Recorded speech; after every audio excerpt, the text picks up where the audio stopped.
YouTube, welcome back to my channel. If you're new here, my name is Ted Neum. I'm a food, beverage, and portrait photographer based out of Philadelphia.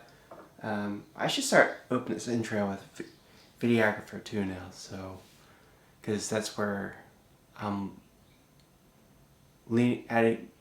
moving towards to add into my work is videography. I'm not gonna say cinematography because I am definitely not, and I feel like that's kind of pretentious. At least at this juncture in my life, as well as many other YouTubers I see online who keep on calling their work cinematic and that sort. It no longer hold this meaning. It's now just a buzzword to get people to click their videos, which I understand and I get. You gotta get people to click your videos to watch. Anyway, so I recently picked up the Profoto L600D. I have some small BTS videos of the unit that I'll embed into this video. I hope you enjoy my little coffee making video. I used the light to make that video, and what I could say about, let me back up and say that start with this video after the intro. I started getting into Profoto back when they released the B1, and at the time they were the only lighting manufacturer who had a battery powered strobe, and it was very much a purchase that I made that I kind of like how people, their goal was to get like that Leica and that sort. For me, it was that light, and that B1 was amazing. It was heavy and bulky, but it got me a lot of work. So that lighting, the light and the lightings changed my work from a natural light. I gotta get in this place at a certain amount of time because of the light, to a photographer who creates consistent work and constantly evolving in terms of composition and lighting. So for me, I got into Profoto, and then I kept on. I later got the A10 or A1 at the time, but then I got the B10s. I got two B10s, the B10X and an A2. I'm thinking about getting an A10 because 2018 I did sell my Canon A1 because I went to Fuji.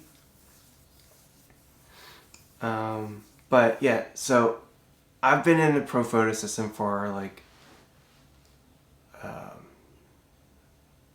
since 2016, I believe.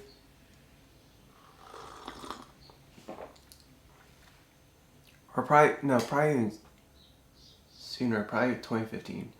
Because I got the B1 pretty much 2 years after they were released. My knowledge of when B1 was released was pretty slim. But it was an aspirational purchase. And from that one B1, I got into the Profoto system. So that's my history with Profoto. This light was definitely not sent to me. I paid this light with my own money. So, and all the Profoto stuff I bought with my own money. So there is no obligation for me to tell Profoto or anything. I'm not an influencer. Yeah.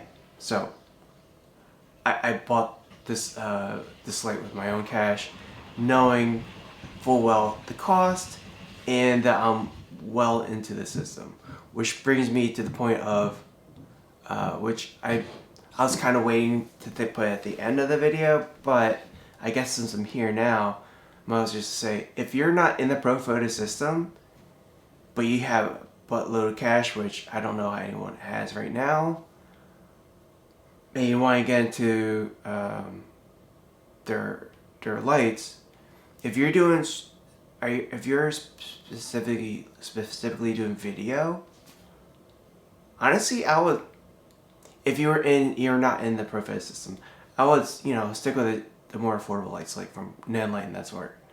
But if you're already in the Profoto system and you're becoming a hybrid and you become doing more video, I mean you already know the cost. You already have the modifiers, so this is to me a worthwhile purchase because I'm already in the Profoto system.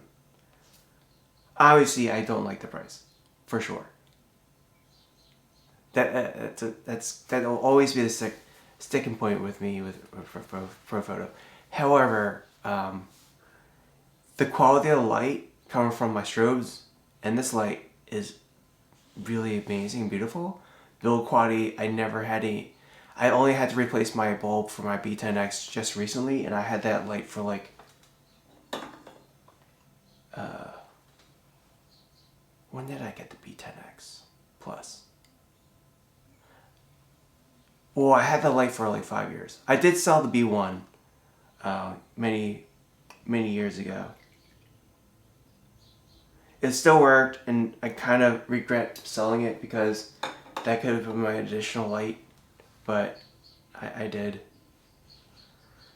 But yeah, the reliability of Profoto is really amazing. The light quality is amazing. There's a repair facility up in North Jersey, so I know there's a place I can send these units to get repaired. So for me, I felt like it was worthwhile. And as mentioned about the quality of the units, I haven't had any issues with it, that these lights will last me a long time. Obviously, provided I take good care of them. So yeah, that's why I decided to get this. I'm adding the L600 to my kit. I got the L600D. It's not the color version. This one is strictly 5600 Kelvin, which for my intents and purposes, that's fine because I don't like adding RGB colors. Obviously, if I was doing more narrative video work where I would want to change the mood and that sort, I would probably rent one of them. I hope Lens Rentals carries them at some point. But yeah, I would probably rent the L600C to get the colored version. But for my use, because I work more on the lines of food and documentary, I prefer not having a crazy change my colors. I want to have a very consistent color tones because you want the food and product to look as it's being made. So for me, that was one of the biggest reasons why I went with the daylight balance over the color. And plus the color version costs more. So yeah.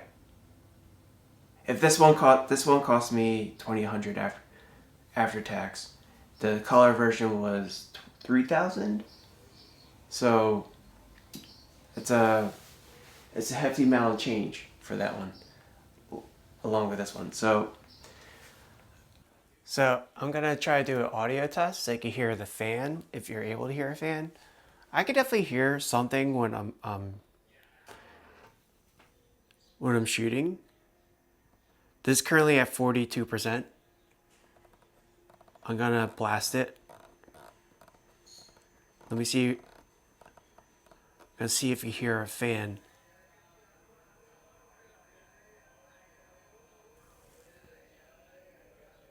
There's definitely a hum to this. And I can hear it when I shot my coffee video.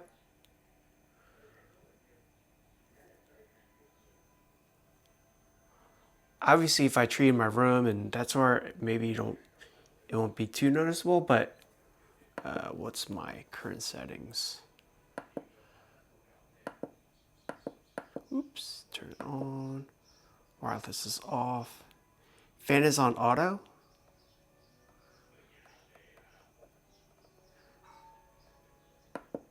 What's the max fan?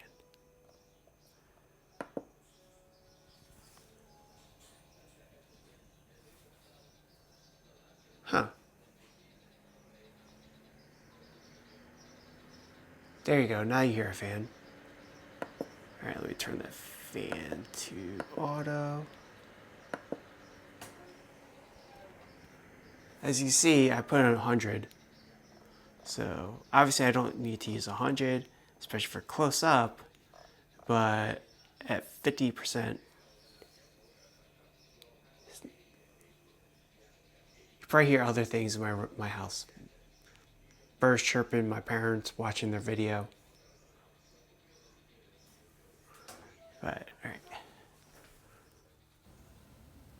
Again, if you're in the Profoto system, you already know what you're into, and you already have the modifiers, and if you're good into hybrid, I would definitely look into getting this one, even though other lights from like Aperture and Nanlite are cheaper.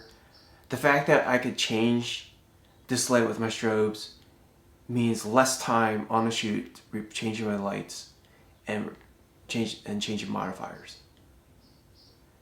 Along with the fact that, well, they say that you use this as a flashing strobe. They can use it for like a flashy LED.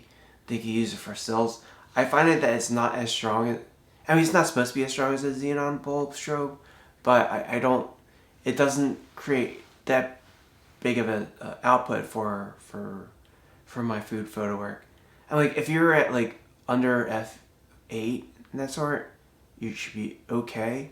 But it won't be as strong of an output to create like bright crispy f11 kind of images. Just putting it out there. But it works well for like a fill light. But as a main key light for photography, no. But as mentioned, I could swap this out with my xenon bulb, my xenon strobes. I think that's what the bulbs are called, xenon. And then just quickly change modifiers, and that change could be really fast compared to if I brought my Nanlites. And not only are the Nanlites big and bulky, well, this light is big and bulky too, but I would have to change the light. I would not have to change the modifier and the modifier mount onto the modifier, put it on. And if I want to switch back to photography, that's more time. And obviously, if I structure a shoot where I'm able to say specifically photo and video for the next segment, that would obviously save time. But there's also like during moments where you're like, oh shoot, this looks really good when they're plating it, and then you're like, oh shoot, let me change the movement placement really fast, turn this to a video, and make it to a video instead of just photos. So for me, that was one of the biggest selling points, aside from the fact that I'm already in Profoto. But yeah, I'm gonna be using this unit for an actual shoot, a spec work. On Wednesday, I'm gonna do a fish breakdown video of little fish, and yeah, I'm curious how I'm gonna be able to pack everything and see what I could carry in a luggage, my travel luggage for my camera gear with this light. I will obviously still bring my Zhiyun 200 because it's small and portable enough, but I also have to bring another modifier because it uses Bowens. So yeah, but it's not like me bringing my strobes and my Nanlites, because my Nanlites are pretty massive. I'm still gonna keep my Nanlites because they'll be great for like background fill and that sort. So for like just purely video work, I will definitely bring them along as well, along with the Profoto, because this one will be great as a key light for like a character, like video, because if you see my skin tone, it makes the skin tone look really beautiful, along with the color science of the Canon. But with obviously you need create shape and light in the space, so that's where the Nanlites will come in. Obviously it's slower to connect my phone to the Nanlites, but I could connect really fast to Profoto on my app on the phone. So yeah, that's my current thoughts with the Profoto L600D. If you have the money, you're a hybrid doing hybrid work, I will look into it. Obviously it is pricey, but I will definitely look into it. Especially if you're doing more hybrid and video work, as we all are doing now, is more hybrid work. But if you're starting out, I would not suggest going Profoto, even though I do know the quality and that sort with the Profoto lights and that sort. I would suggest you check out Electron for like the stills, and probably Nanlites for video.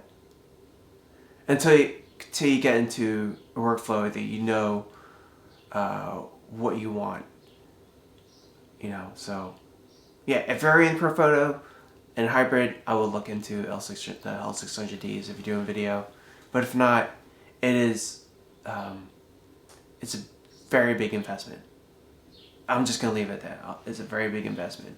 So, yeah, that's this video, and I want to just give out some quick thoughts on this light, and I'll see you in the next one. I'll see you.